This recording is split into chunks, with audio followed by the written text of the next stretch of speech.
In this lesson, we're going to be blurring and color correcting our shot. Okay, so to finish up, I want to color correct this blood a little bit. So let's zoom out and move over here to where the blood starts to merge in with the rest of our image. So that's going to be right here. So let's create a color correction node just by hitting the tab key and typing in color correct. And we'll drop that onto the pipe, that A pipe from the merge to the transform. And what I want to do is turn up the saturation a little bit just to make it a little more red. And we'll turn up the contrast slightly too. Now this is going to actually make it look a little darker, but that's okay because we do get a little more contrast between those lights and darks. And then we can make the whole thing look darker by coming down here to the gain and turning this down. So this is going to make it look a little bit more like a large amount of blood like this would look. Okay, so once you got that color correct in place, let's come over here and we're going to grade the whole shot. So I'm not grading it to any other footage, but I just think it would look a little prettier if the the blacks were a little more blue and the whites had a little more yellow to them. So we can just hover over this empty area and use a grade node for that. So hit the tab key and type in grade, and we'll drop that on.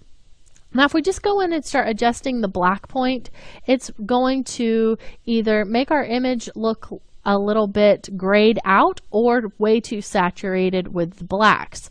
So what we need to do is actually click this little color wheel here to show the color sliders and only adjust the blue channel. So to make the shot look more blue, we just want to turn this blue a little bit closer to black. So just pull that down a little bit so you can see all of the blacks in the shot look a little more blue now. And then we can go into the white point, into its colors, and we'll just go the opposite direction. So now you would take the the blue up, and you see how that makes it a little more yellow. So just by offsetting those from each other, we get this really interesting look on our shot that just makes it feel a little more polished by having that more yellow, white, and blacker or bluer blacks. Okay, so I'm going to go ahead and hit play, and we'll watch the shot all the way through and make sure there's nothing else that we need to change. Okay, so we can take a look at this as it plays back for the final look at our shot. Now, if you were shooting this yourself, a couple of things that I would recommend would be to try some practical effects, because you'll notice that we really don't have very much blood on his shirt. So definitely adding that in as a practical effect is going to take a lot less time than adding it in post. So in this course, we're not going to be covering, adding blood to this. Also, I would definitely recommend, if you do want to add some blood in post, maybe not having a shirt that has such a pattern on it, because it would be really hard to get that to look like it wasn't swimming around with what he has going on there with the plaid. And also you could, as I said earlier, try using some blue or green screen to wrap around your actor's legs, because that's going to achieve two things. Your actor is going to be a little bit more immobilized, so they won't be able to move their hips around so much, so it'll be easier to match the movement of your model to their upper body movements. And you'll also have an easy time of just being able to key out that part of your shot just with their legs. You won't have to rotoscope the whole thing. So you would still have to make a little bit of a rotoscope to maybe hide a few other things, but it wouldn't be as intensive as what we had to do on this shot. So definitely some things to think about if you plan on making something like this on your own.